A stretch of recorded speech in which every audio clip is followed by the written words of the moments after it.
everyone, welcome to another episode of Just Momming. I'm your host Ashley Wong, and with me today is Anjule McLean. Hello. She's a wife, she's a mommy of two beautiful girls, but she's not just a regular mom, she's a mom to twin girls.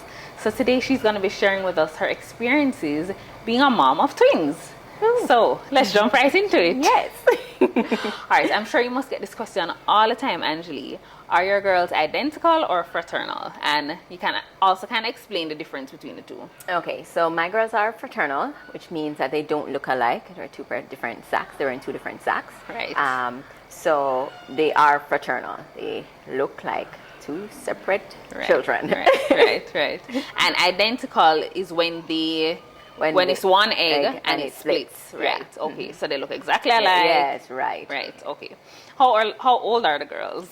They will be 3 in a couple of days. Awesome. Yes. All right. Another question that I'm sure you get all the time: do twins run in your side of the family or your husband's side of the family? Any of them? Well, multiples run in my side of the family. My sisters are actually fraternal twins. How cool! Yes. Wow. And my father's sisters, so my aunts, are triplets.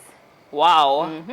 Wow. That is so cool. Yes. And this is all natural because I ask this because nowadays you're seeing a lot more multiples because persons are doing, different fertility treatments and so on. So, that's why I ask. Natural. Yeah, natural. That is so cool. Yes. Wow. All right. Pregnancy, of course, can differ from person to person. But I think for majority of women, once they reach the 3rd trimester, it can be a lot, and you're just ready for the pregnancy to be over. You're ready for those babies, or baby in my case, babies in your case. You're ready for the babies to just come out. You're uncomfortable. What was your pregnancy like? So my pregnancy was it was pretty intense initially because I suffered from morning sickness, and so it's the nausea, the vomiting, and I couldn't really keep much down, to be honest. And I started showing earlier than a singleton pregnancy would. That was exciting, because I could see my belly growing. Yes. And I had to get a cerclage, which means they had to sew up my cervix. It was just a precaution to ensure that, to maintain the integrity of my cervix, because it was my first pregnancy, they weren't sure if my cervix could manage twins. Right. And so that was a little scary, but everything went according to plan. Everything went fine. So, I was huge. Huge. I was really big. So you pretty much could just roll me down a hill. Oh gosh. I was all belly, as they said. Like I was just a stick with a belly. Because you're a pretty small, framed person. So you couldn't tell from behind that I was pregnant. But when I turned to the side, you were like, whoa. Wow. Yeah. All right. What was your reaction like when you found out you're having twins? What was your husband's reaction like? I mean, I figure you guys would have known there might be a possibility since it runs in your family, even though it tends to skip a generation. They say, But what were the reactions like? So, funnily enough, I did not think that I would have been the sister to have twins.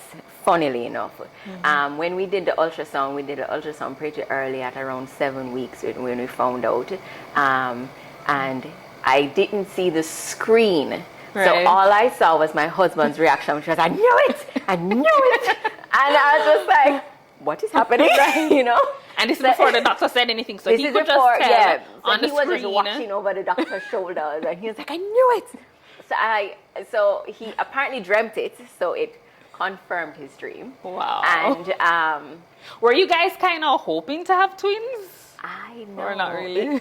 It never really, no. Okay. Not hoping. Okay. No, I mean, no. No. Not really. All right. But I was a little concerned. So like, what's happening? What's going on? And so the doctor chuckled and he was just like, well, congratulations. You are going to have twins. And I was like, okay, all right. I feel that's a vibe. And then my husband started, calculating everything times 2. And that's when he kind of came off his high a little bit. And he was just like, okay, this is a really big not cheap, right? They are not cheap. Yeah. Yes. All right. So when you took them home for the first time, because I know that can be so overwhelming as a new mom, you take home your baby, And as I always say, you don't have a manual. So you kind of have to just learn as you go. Of course, you get tips from friends who are moms, your family members, your own mother probably, you know, but what was that like taking them home and breastfeeding? Yeah. What was that like? Tell us. Okay, so it was scary. It was very scary. Certainly in the hospital, I was, you know, you're alone for the most part. Yes, you have the nurses, and you have other mothers surrounding you. I had my girls at UA. Okay. But it was scary because it's my first time. I have no clue what I am doing. I am clueless. You know, I have two lives in front of me. Yes. You know, they're crying. My breast milk hasn't come in yet. Right. I am, you know, surviving off very little sleep. It was hard. And then I had a C-section.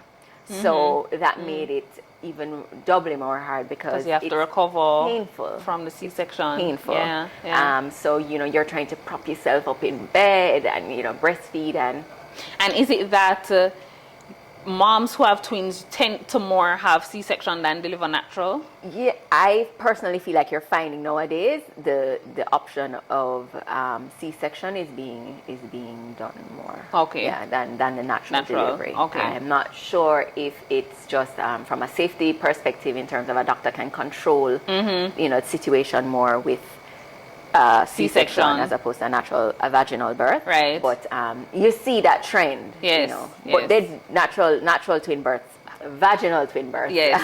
do happen. Yes. But it was scary, and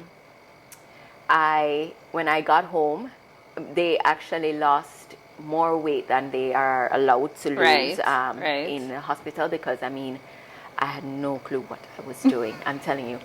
Clueless. Right. And so I took them home, and my husband and I were kind of, you know, grandma came down, and you know, but you're there at night alone with them, and they're crying, and you're not quite sure what's happening, you know. So how did you manage the whole breastfeeding? Do you breastfeed them both at once? Yes. So there are times when I did tandem feeding, which is when you breastfeed them at the same time. So you have different holds, and so the football hold was most comfortable for me. So I had them in the football hold, and there'd be a pillow below them.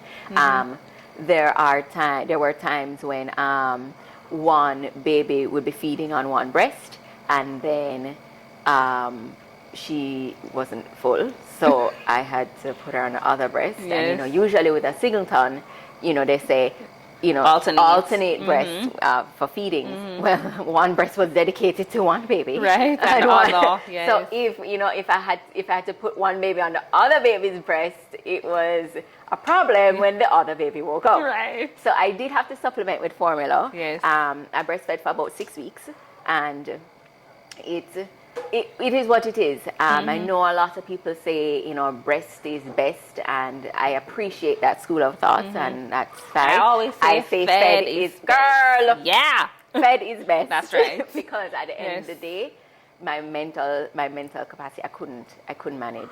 And I think there was a point at which my husband said, you need to decide what you want to do, because I couldn't manage. I couldn't. And I'm telling you, hats off to all the mummies who do it. You know, the breastfeeding. Even just for a singleton, it takes a lot. It does take a lot out of you. You know, literally. It does. You know, and figuratively. It does. But it was hard. Yeah. And I mean, also during my pregnancy, I suffered from postpartum depression. So, you know, all those hormones swirling around, and there was a point where I wasn't too stable. I wasn't too stable. It was hard. It was hard because you feel very alone. You don't know what you're doing. You're in charge of these two lives. And also you have advice coming at you left, right, and center. You need to do this. This person. And sometimes it's unsolicited advice, right? Most times it is. Oh, hate it. So it's, you know, it was hard to juggle, and I don't under any circumstances condone any harm that, you know, people do to babies, but I can see how mothers make, you know, bad decisions in that state. It's hard, especially if you don't have support. And I mean, I had support, and it was hard for me. You know. But it was prayer got me through that, girl. Like it was by the grace of God. Yes. It was looking dark. I mean, when my daughter was a newborn, I was sharing with you. I think it was colic. Isabel would cry non-stop. No matter what you do, she would cry. I tried to pacify her. I couldn't put her down for once. So like my arms and my back always hurting me.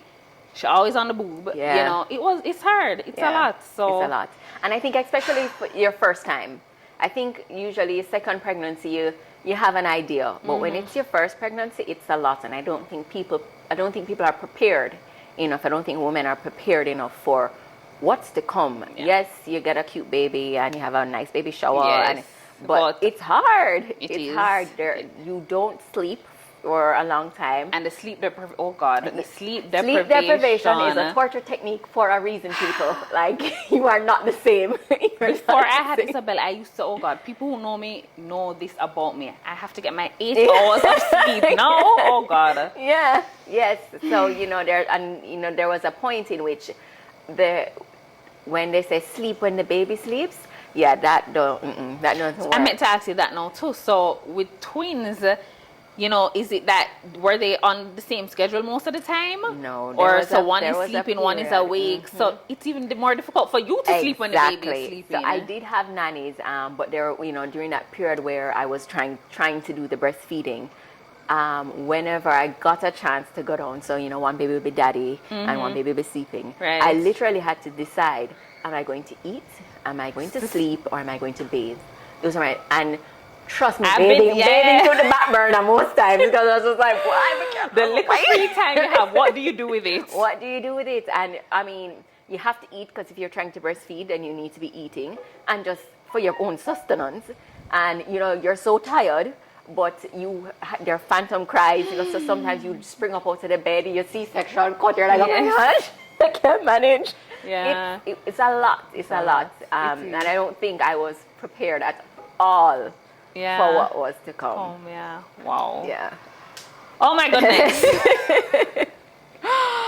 All right. So, having a twin, I would imagine it's like you have a built-in best friend, So the girls, I can imagine, they always have company. They always have someone to play with. So it probably takes up the pressure off of you a little bit, because with me, it's just me and my daughter. She doesn't have any siblings yet. Yes. So, I'm her little playmate. But are the girls the best of friends, or do they fight all the time? And what is their relationship like? The real answer to that, Ashley, is their sisters. Yeah. So just like any other sister relationship, they fight when they're in the mood. Yes. And so I think at this point, Malaya can be a little antagonistic. So she knows that when her sister is in her little bubble, because sometimes Marley just likes to be by herself and she doesn't want anybody around her, and that's just her personality. Yeah. She has her moments. Yeah. And Malaya knows when those moments are. So she would be like, oh, so you're watching your tablet over there by yourself? Okay. And she'll just go and she'll sit beside her. Yeah. And then Marley would move and she'd move with her. And then it would frustrate Marley, because she really likes her own time. Yes. But they're sisters, and so they call themselves best friends. Yes. They say it to each other. That is so but sweet. Yeah, they get on each other's nerves all the time. So it's also having to separate that situation and ensure that they understand, do unto others. So if you wouldn't want somebody to do that to you, don't do that to your sister, They like to tattle on each other a lot too. Oh, yeah? And I'm just like, don't be that girl. Right. Don't be that person. Don't tattle on your sister. As much as I like to know what's happening. Right. Don't tattle on your sister. Right. Yeah. All right. So I was looking through Instagram and I noticed with twins, the mummies usually dress them alike. And for obvious reasons, I'm sure it's much easier to just dress them alike. But I noticed in your pictures that you tend to dress the girls more often than not. You dress them differently than alike. You do dress them alike sometimes, but more, you usually dress them differently. Yes. And is there a reason behind that's that? purposely. Yeah. Certainly my mother and my sister influenced that. They, for sure, and said to me, under no circumstances do we want you dressing the girls alike. Yeah. And that's because they are two different persons. They have two different personalities. And so that needs to be shown. They're two different people. Yeah. You wouldn't dress a child, well, no, people do it. I mean, they're a child that's 3 years older, but people do it. My mom did it. She would dress, me and my sister are 2 years apart, and sometimes she would dress us alike. So people do it. Yeah. But what I did is, from an early age, I had them pick out their own outfits, and they have been doing that ever since. So And you see the personalities come out in the different styles, come out in their outfits and what they choose. Right. So Marley loves jeans. Right. She loves to wear jeans, and Malaya likes skirts. Okay. And Malaya's favorite color is purple. So if she finds a hint of purple on anything, She that's wants what she to wants to wear. wear. Yeah. Yeah. So funny enough, one Do they would choose to dress alike sometimes or too? no, not that I find, no. Okay. And I don't have that many. I mean, they have matching outfits. But they wear them at different times. Yeah, they wear them at Okay. different times. And there are times when, the nannies will dress them alike. Because Yes. that's the thing to do Yes. for twins, Yes. And I don't have an issue because they're Yeah. sisters and they may want to look like each other, Right. Yeah. But I really try to make a conscious effort to ensure that they are dressed differently because they're different people. Yes. Yeah. I think that's about it. So thank you so much, Anjule. Thank you so having much me. for being here. Oh, one more question. Yes.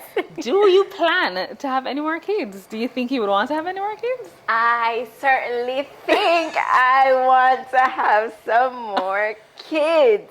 Yes. Baby McLean number 3 is on the way. Oh my God! Yes. Congrats! Thank you. So we're hoping for a boy. Yeah. Hoping for a boy. Yes. But yes. That's so exciting. Thank you so much.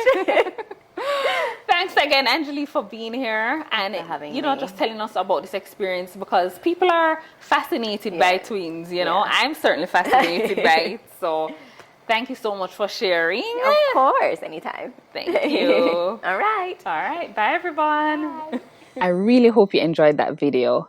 Please remember to like, share, subscribe, and don't forget to leave a comment as well. I really want to hear from you guys. Let's share, let's connect, let's build this Just Mommy community. Thank you so much again.